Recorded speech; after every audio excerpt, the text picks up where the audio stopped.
Hey guys, welcome to Hope Rescue Podcast. It's Kimberly and Tim Scott, and we are here excited to go into our second week on our new series about emotional intelligence. Boy, I wish we had somebody emotionally intelligent to give us some pointers here.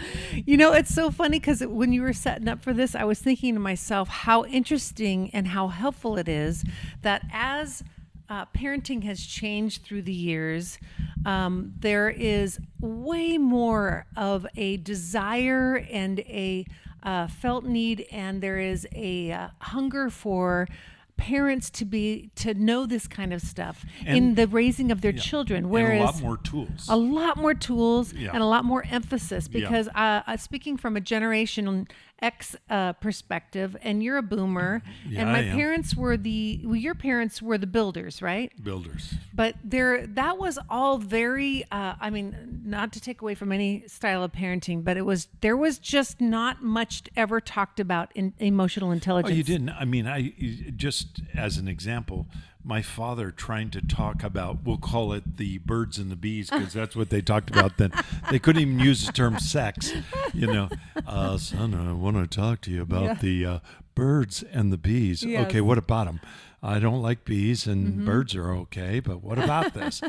And, he could not get it out. Have the conversation. Yeah, it was just terrible. So, Yeah. And I have stories like that too. And I felt like we were the family that we talked about everything. But when it came down to those kind of conversations, that there was not such an open book. Yeah. And it may be, to be fair, they didn't grow up with that example with their parents to be able to like share some of that stuff. Right. But this is like in a much bigger scope. I'm talking about like parenting styles and stuff. And like I think about our children who have children, listening to them, in the old days, it was like you bark an order, and if they didn't do it, you'd get a switch or a belt. That was really your bottom line. Like there, the tools were like, that was it. when But that belt comes off, woo. But I appreciate watching younger people and younger couples now use tools with emotional intelligence to say, I see you're angry, and it's not okay that you threw that. Can you tell me what's making you angry? And not that there's not consequences for doing the behavior, but they're wanting to give them the opportunity to process why they're feeling what they're feeling. Yeah, I'm just thinking, like even the book Crucial Conversations that came out, seems like 100 years ago. It's not that old, but I just, how it was like a light went on. You go, why didn't I think about this? This is so intuitive. It makes so much sense. Yeah. But it's good to have somebody affirm what is like, yes, I get it. I need to speak. Right. I need to help people journey through their emotions. Why did you do that? And if you don't know why, let's talk about what are the options. Are you afraid of something? Those kinds of things. You think about like, I'll just speak to myself. My dad was such a loving father, such a good man, loved Jesus, loved his family. But his tools were he would be angry and yell,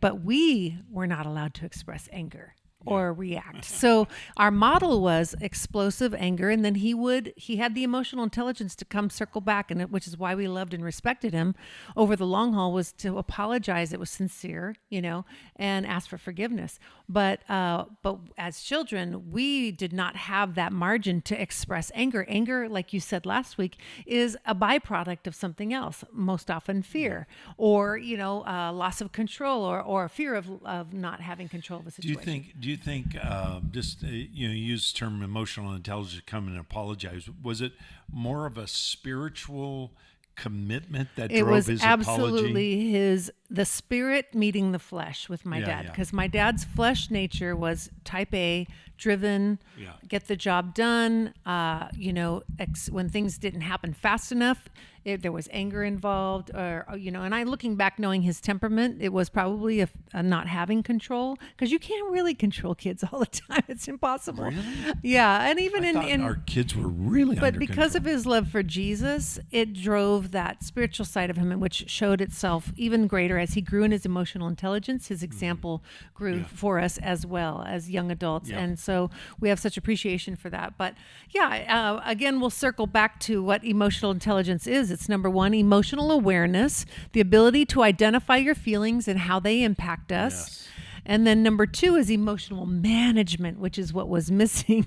The ability to regulate one's emotions in various situations. In fact, emotional awareness without emotional management is an excuse Right. to act out in unhealthy ways. I'm an angry guy. That's who I am. Right. Deal with it. Right. Well, okay, you're aware of your emotions, but you're not willing to manage it out of love Yeah. and respect for the person that you're in a Exactly. relationship with. So anyway, it's interesting. The Hebrews didn't really have a word for emotions. And so, and I've shared this before on this podcast and taught on it many times and even written on it in a book I wrote on emotions, but it's the word kilia, which is the Hebrew word for emotions. And sometimes it's mind, translated mind. Sometimes it's translated heart. Sometimes it's translated reins even, Yeah. which is a word for kidneys. It's an old King James word for kidneys. The renal gland, Renal gland? renal gland and the adrenal gland. And so anyway, the kidneys are really what kilia means. It's a kidney, but it's not just the kidney. It's the 2 parts of the kidney. You have the kidney, and then at the top of each kidney, you have 2 on either side in a sac, each one in their own sac. And at the top of that sac is the adrenal gland. And at the bottom of the sac, the biggest part of that is the kidneys. Now, think about how they respond to stimulus. So the kidneys take in fluid, and when the kidneys are functioning well, they sort through that, not a good word, but they filter through that fluid. What is toxic, they excrete out the urethra and it is expelled from the body, and that which is helpful, it's reintroduced into the body. That's how healthy emotions work. That's good. The unhealthy use of emotions are the adrenal gland, the reaction. The stimulus comes, there's the fight or flight. And without getting into too much medical or physical details, this idea of the kidneys is a reactionary. So when the body is filtering, it's filtering well. And I love this scripture. It says in Ecclesiastes 3:4, there's a time to weep, there's a time to laugh, a time to mourn, and a time to dance. Emotions aren't bad. Expression of emotions aren't bad. It's how they control your life that can be bad or good. Proverbs 25:28 says, a man without self-control is like a city broken into and left without walls. So there's this vulnerability. The walls are down. The walls are broken down. There's no defense. And so the exposure of this person's reckless, unhealthy lifestyle or emotional wreck is exposed to everyone. So it's really a problem. Yeah. And it's important to understand that you're either going to have healthy emotions that filter through and you say, my child is crying. That has a negative connotation to it. But I understand I can correct that. And then you actually enjoy meeting the need of that child. Right. So, Yeah. And I think we were talking about when we were putting this together how important it is to be able to express emotions because, depending on how you're raised in different cultures of homes, we're told being angry is not acceptable. You're not allowed to show anger. Even sadness or grief, is shut down. There's just certain emotions that are okay. Be happy, sure, we'll keep that one. Sadness, grief, sorrow, anxiety. All these are emotions that play out, but there's like certain ones that we're told are acceptable. But really, that's what I love about that passage is it embraces the whole spectrum. Is that we are meant to feel, and it's healthy to express. It's okay to be angry. The Bible says, "Be angry and sin not." But here's the caveat. how the emotional intelligence says, how is my anger impacting the people immediately around me right now? Because that's what's important. Not that you can't get mad, but how are you processing your anger? And if you're processing it in a way that is destroying a room because you're just having your moment, well, that's not emotional intelligence. Yeah, and that's the word for anger in Ephesians there, where it said, "Be angry and sin not." The word is provocation. Don't. Right. It's okay to be provoked. Right. But he said, "Don't let the sun go down on your provocation that you've taken ownership." It's a different Greek word. It means to own that provocation. So your initial situation is you were provoked. If you don't respond in emotion, you're not human. Right. But what do you do with that? Do you let the sun go down on it? You let time ensue without correcting it and dealing with it? We need to talk through these. Right. And that's why it's important for us in our relationship. Communication is the key to marriage. Well, that's because you have to talk about the provocations. Right. If you haven't provoked your spouse in your relationship, You're not breathing. You're not breathing, or you're not being honest. Somebody's not being honest. So here's some questions. How do you respond to negativity around you? Do you attack or do you retreat? What's the good. second one?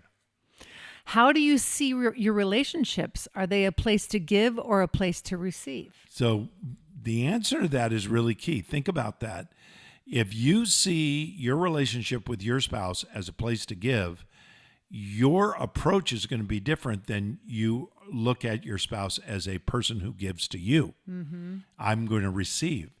That's, there obviously is giving and receiving, Right. but if I can perceive, and I try to tell this to young couples, if you can learn, your job every day is get up. How can I show my spouse that I love him or her? If your is, how can my wife or my husband show that they love me? Validate if that's me. your Yeah. attitude, Yeah. then you're going to be disappointed Right. and you're going to overreact. You're And the- going to right. compete. And the key is to mutually be doing that. And that creates a healthy, emotionally healthy relationship between a couple. But when one person is every day, I'm going to show my spouse how much I love him. And it's only one sided. Obviously that's not healthy either, Right. So, and then number 3 is, how do you deal with your failures? Do you blame or shame, or do you apologize? Like we talked about. The emotional intelligence is really understood when we look deeply at how we deal with our failures. We need to confront the brutal facts of how we deal with failing. Every one of us fails. Yep. Do you blame other people? Do you take responsibility? Do you shame other people? Do you take responsibility? Or do you apologize and really say, I was wrong? There's something powerful about that. That's a Yes, bridge. yeah. Every time I've sincerely apologized to Kimberly, she has responded with, and it may take a minute, but responded with forgiveness. Yeah. And it is in direct response to the sincerity of the apology, like Yeah. we were talking about earlier. Yeah, if you're being insincere, that's a problem. Right. So we wrote down how to know your EQ, how to know your emotional intelligence. And we just wrote down, and we'll kind of close with these, but there are 10 things that we're going to share. The first one is this: an ability to identify and describe what people are feeling. Do you have the ability to identify how people are responding to you, identify and describe how people feel or feeling at that moment? Are they sad? Are they afraid? Are they angry? Are they sad? Are they happy, filled with joy? Really, you need to learn to read people. I call that reading the room, Not always good at that. Are you able to see, how people are responding and receiving and reading the room? Not just, saying what you want to say, but are your words interacting and being received? That's so powerful. Yeah. And then the second way to know your emotional intelligence is an awareness of personal strengths and limitations. When you understand what you're good at and what you're not good at, then you can release that to somebody else, delegate out, or let someone else take the lead, or someone else shine. I've got limitations on what my skill set are, and I have some strengths. And to know those boundaries and know those limits are really important. The third one is this: self-confidence and self-acceptance. Can you accept who you are with your limitations, with your boundaries? Can you accept that? And can you have confidence in that? Gosh, Kimberly taught me this, and I don't know, when this was, but years ago. We've been together almost 20 years. And as I look back, I go, this is one of the most profound things. Learn to stay in your lane. And it's so hard for me to stay in my lane. I want to kind of live somebody else's success, or live somebody else's skill set, or live somebody else's level of influence, or live, something else. And just to accept what I have as what God has called me to, Right. with its influence, with its limitations, with successes and failures. All of that is really hard. Self-confidence and self-acceptance will determine to really know what your emotional intelligence are. What is your emotional intelligence? Number 4. Number How to 4 know. is the ability to let go of mistakes. That's really good, because so many of us destroy our present and our future by the dialogue that plays between our ears. What about of mistakes? What about your mistakes versus the mistakes of others? I think it goes both ways, because they both involve forgiveness. Right. Forgiveness of others and forgiveness of your own mistakes. Yeah. And embracing the grace and forgiveness of God is where it actually starts. And then you're able to forgive yourself and somebody else. Yeah, I think your emotional intelligence is perceived through your ability to release others, even if you don't restore to them Right. or reconcile with them, to release others and to release yourself. That comes back to depersonalization of failure. Yeah. Not personalizing someone else's mistakes, even when they impact you, and giving away forgiveness, and receiving forgiveness yourself is the key to that. And number 5 is an ability to accept and embrace change. Ooh, that's a good one. Emotionally intelligent people can embrace change. Yeah. I have seen a lot of people, who has the most difficult time embracing change, and I'll speak because I'm in this group, is people, Seniors. senior citizens. Yeah. You're not there yet, but Yeah. you'll be there soon. And let me tell you, if you have not grown up, but you've only grown old, you don't have the emotional intelligence to embrace change. I love it when I see somebody who's 80 some years old and doesn't personalize the cultural distinctions of a generation that is so different than his or hers. Such a good example. And it's really hard. It's really hard. And one of the things we need to do is, when we find out that somebody that we don't like their lifestyle, if we will just learn, that person's got the weird hair. Okay.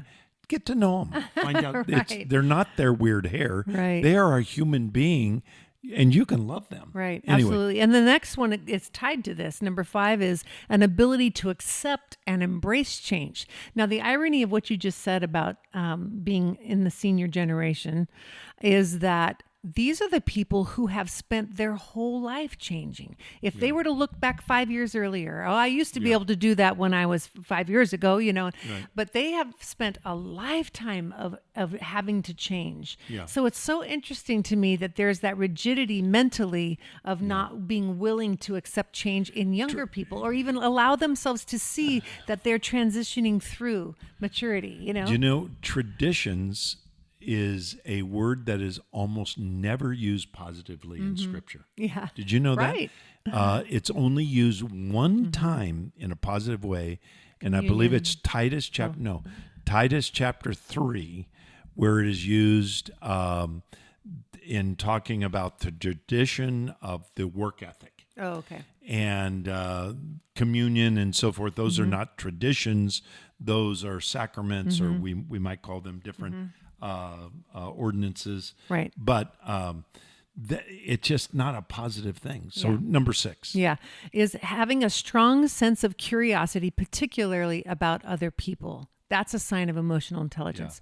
When we've all been there, when you sit with someone who asks you real questions, looks you in your eye, and you can tell they're genuinely curious. After you spent that time with that person and there's been a beautiful exchange of thoughts and ideas, but there's just a real balanced but intentional curiosity about your answers, you feel seen and heard and validated and safe and all the things. While you're talking about that, my mind is going to a person that we both know. And, we've had other friends do this too, but Mike Foster is a person that he has a unique ability to listen and care. And it is really, he is curious, and he gives a sense of not only am I listening, but I'm caring. Yeah. And he started that organization. Remember the People of the Second Chance. Yep. And it was such a great way to say to people, you matter. Right. He's so good at that. It's real genuine. Yeah, it's beautiful. Number 7 is feelings of empathy and concern for others. So again, same thing. Yes, exactly. Yeah, that's self-explanatory to Yeah. me. Yeah. And we need to enter into that. So we need to enter into people's lives. If you want to know whether you are emotionally mature or not, or you have emotional intelligence, show sensitivity to the feelings of other people. Again, that's coupling with what we've been saying. And number 9 is accepting responsibility for mistakes, That's a good one. which we've already talked about, the ability to go and accept others' mistakes, accept your own. And number 10, the ability to manage emotions in difficult situations. So let's talk about, this book, Crucial Conversations, without getting into all of that. A crucial conversation is conversations going along, and all of a sudden an issue that's sensitive where there's differing opinions, high emotions, and the stakes are high. And when you have those 3 things collide into a conversation, it could be with your spouse, your kids, your friends, your coworkers, your boss, your employees, doesn't matter. When that happens, your emotional intelligence is going to be revealed. How do you manage your emotions in those high stakes situations? That's so good. And we've had many of those conversations where, everything's going great, and then all of a sudden something comes up and it's like, wow, okay, we're in this. Yeah. And you don't get to choose those moments. I mean, sometimes you do, and Yeah. a lot of times you don't. You're in it. And if you cannot handle it at the moment, it is fair to say, can we, or at least request, can we table this and talk about it when I'm not so upset? Right. But your emotional intelligence, again, the ability to manage emotions in difficult situations.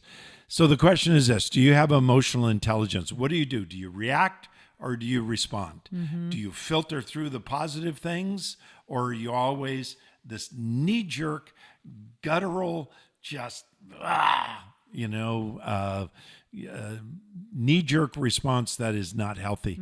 It really depends on what you're willing to do with your mind, what you believe, what you really Practices. value.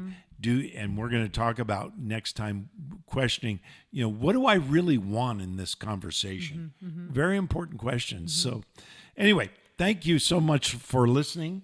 We are Tim and Kimberly at HopeRescuePodcast.org. Listen to us, invite your friends, HopeRescuePodcast.org. Thanks so much. We'll see you next time. Bye, guys.